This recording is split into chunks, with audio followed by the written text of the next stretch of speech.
जफराबाद के SPS college मैदान में मुख्यमंत्री नीतीश कुमार ने चिराग पासवान के समर्थन में चुनावी जनसभा को संबोधित किया। पहले से निर्धारित कार्यक्रम के अनुसार शनिवार को मुख्यमंत्री नीतीश कुमार वैशाली जिला के देसरी प्रखंड के जफराबाद स्थित एसपीएस कॉलेज मैदान में लोक जनशक्ति पार्टी रामविलास के राष्ट्रीय अध्यक्ष सह हाजीपुर लोकसभा क्षेत्र से प्रत्याशी चिराग पासवान के समर्थन में चुनावी जनसभा को संबोधित किया।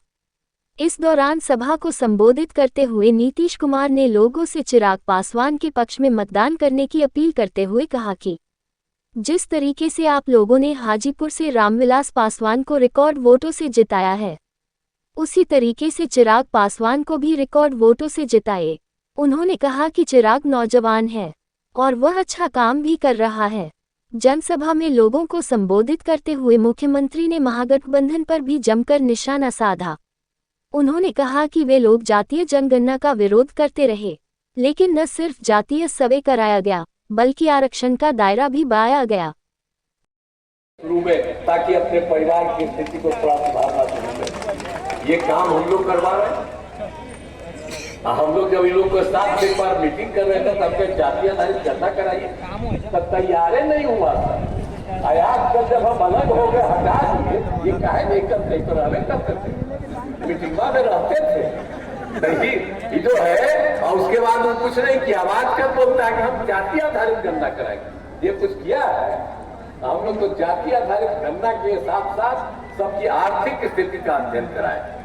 तो एक एक तरह से सारा बात, तो हर तरह से हम लोग जो काम कर रहे हैं। और वैशाली जिला से हम लोग का संबंध है जी, वैशाली जिला से ऐसा जो पूरा है, हर तरह से काम किया। इंजीनियरिंग कॉलेज, पॉलिटेक्निक स्थान सब, बहुआ में मेडिकल कॉलेज अस्पताल की स्थापना की गई।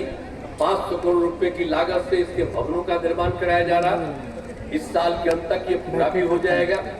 एक एक तरह से चिकित्सा संस्थानों का स्थान सब कुछ किया जा रहा है। आवासीय विद्यालय और छात्रावास का निर्माण एक एक तरह से किया जा रहा है।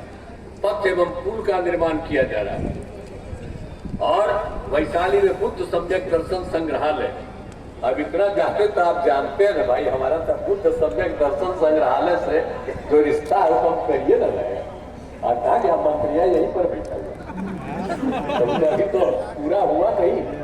हमको तो बड़ा अफसोस है, हम तो बराबरे जाते हैं, लेकिन वो जरा पूरा हो जाए एक एक काम के लिए, तो हम तो लगे हुए हैं पूरे जगह पर।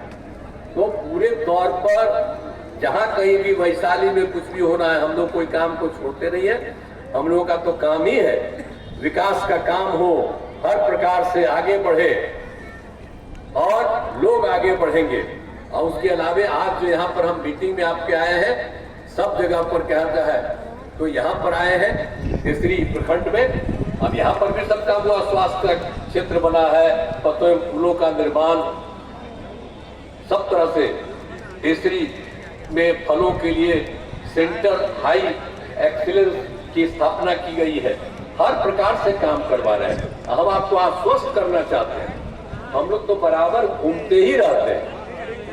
तो इस चुनाव के बाद भी अगर कहीं कोई किसी चीज की कमी रहेगी तो उसको तो पूरा करने ना करेंगे हम लोग तो पूरे तौर पर करेंगे। और अब आप जानते हैं कि अब हम लोग फिर अपना पुराना जगह पर आ गए, अब कहीं इधर उधर नहीं, सब दिन के लिए रहेंगे।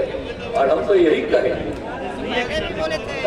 कहेंगे, श्रद्धेय नरेंद्र मोदी जी जो प्रधानमंत्री हैं वो फिर से बनेंगे। और हम लोगों की तो इच्छा एक ही रहती कि आप पूरे तौर पर चिराग पासवान को भारी वोट से जिताइए। तो हम लोग की इच्छा क्या है, 40 सीट बिहार का 40 सीट और देश भर में 400 से भी ज्यादा सीट जीतेंगे। और आदरणीय नरेंद्र मोदी जी फिर प्रधानमंत्री बनेंगे और फिर देश का विकास होगा। बिहार का कोई भी काम पीछे नहीं रहेगा, हर तरह से होगा। इसीलिए हम लोग तो यही कहने आए हैं कि भाई रामविलास जी को दीजिए, रामविलास जी के पुत्र को आप दीजिए चिराग पासवान। जब इतना ज्यादा देते ही थे रामविलास पासवान जी को, यही पढ़िए, लेकिन आप तो इनको दीजिए, अभी तो नौजवान है, ये आगे बढ़ेगा। इसीलिए हम तो ये करेंगे, बताइए आप उठा के बताइए, उनको बताइए पूरा बताइए, सवाल बताइएगा तो बहुत बहुत धन्यवाद आपको। अब हमको नमन करते हैं।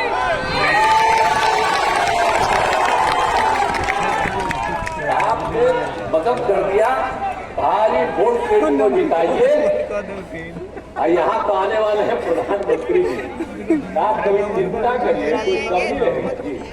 7 दिन आप लोगों का विकास होगा इसमें पूरे तौर पर एक एक करके। इसको आप और पहले से भी ज्यादा वोट से जिताइएगा, यही हम लोगों का यही आग्रह है। तो आप लोगों ने आश्वस्त किया है, इसके लिए मैं आपको धन्यवाद देता हूं। और मैं पुनः यही आश्वस्त करता हूं कि जो कुछ भी की कमी रहेगी उसको भी पूरा किया जाएगा, इसमें कोई शक नहीं।